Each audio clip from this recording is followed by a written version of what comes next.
Hi friends, അസ്സലാമു അലൈക്കും. ഞാച്ചൂസ് വേലിലേക്ക് എല്ലാവർക്കും സ്വാഗതം. അപ്പോൾ ഈ ചൂട് സമയത്ത് കഴിക്കാൻ പറ്റിയ നല്ലൊരു മിൽക്ക് ഷേക്കിൻ്റെ റെസിപ്പി ആയിട്ടാണ്. 2 മിനിറ്റ് മതി നമുക്ക് തയ്യാറാക്കി എടുക്കാൻ.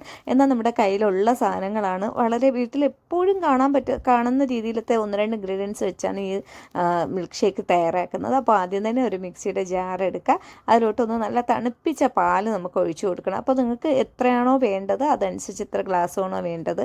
അപ്പോൾ ഞാനിപ്പോൾ 2 ഗ്ലാസ്സിനുള്ളതാണ് കാണിക്കുന്നത്. അപ്പോൾ 2 ഗ്ലാസ് പാല് നല്ല തണുത്ത പാല് ചേർത്ത് കൊടുത്തു. ഇനി ഏത്തപ്പഴം നമ്മുടെ വീട്ടിൽ മിക്കപ്പോഴും കാണുന്നതാണ്.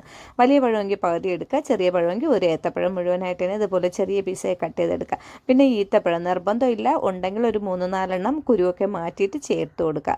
ഇനി നമുക്ക് മധുരത്തിന് ആവശ്യമായ പഞ്ചസാര ചേർത്ത് കൊടുക്കുക. ഞാൻ ഇപ്പോൾ ഈത്തപ്പഴം ചേർത്തത് കൊണ്ട് 2 ടേബിൾ സ്പൂൺ പഞ്ചസാരയാണ് ചേർത്ത് കൊടുത്തത്. എന്നിട്ട് നല്ലതുപോലെ ഒന്ന് അടിച്ചെടുക്കുക.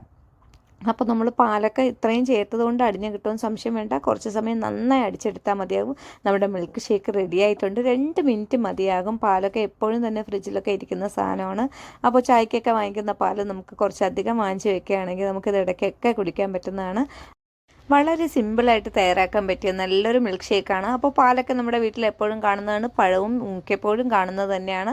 അപ്പോൾ അത് നമ്മൾ ഏത്തപ്പഴത്തിലാണ് തയ്യാറാക്കിയിരിക്കുന്നത്. അപ്പോൾ എല്ലാവരും ട്രൈ ചെയ്ത് നോക്കണം. ഞാൻ കുറച്ച് നട്ട്സ് ഒന്ന് പൊടിച്ചിട്ട് കൊടുക്കുന്നുണ്ട്. കുറച്ച് അണ്ടിപ്പരിപ്പാണ് ചെറിയ രീതിയിലൊന്ന് കട്ട് ചെയ്തിട്ട് ചേർത്ത് കൊടുത്ത്, നിർബന്ധമില്ല. അപ്പോൾ ഇത് നല്ല തണുപ്പിച്ച് കഴിക്കാനാണ് ഏറ്റവും നല്ല ടേസ്റ്റ്. ഇത് നമ്മൾ നല്ല തണുത്ത പാലിൽ തന്നെ തയ്യാറാക്കി എടുക്കുക. അപ്പോൾ എല്ലാവരും ട്രൈ ചെയ്ത് നോക്കണം. സ്കൂൾ വിട്ട് വരുന്ന കുട്ടികൾക്കൊക്കെ വളരെ പെട്ടെന്ന് ചെയ്യാൻ പറ്റും. ഇത് നമ്മൾ ഫ്രീസ് ചെയ്ത പാലല്ല, നമ്മൾ സാധാ തണുപ്പിച്ച പാലാണ്. അപ്പോൾ നിങ്ങൾ ഫ്രീസ് ചെയ്ത പാലിന് വേണ്ടി വെയിറ്റ് ചെയ്യേണ്ട ആവശ്യമില്ല. നമ്മുടെ ഫ്രിഡ്ജിലിരിക്കുന്ന പാലെടുത്ത് വേഗം തന്നെ അടിച്ചെടുക്കാൻ 2 മിനിറ്റ് മതിയാകും. അപ്പോൾ എല്ലാവർക്കും നല്ല ഇഷ്ടപ്പെടുന്ന നല്ല ടേസ്റ്റി ആയിട്ടുള്ള റെസിപ്പിയാണ്. അപ്പോൾ ആദ്യമായി കാണുന്നവരാണെങ്കിൽ ഒന്ന് ചാനൽ സബ്സ്ക്രൈബ് ചെയ്യുക.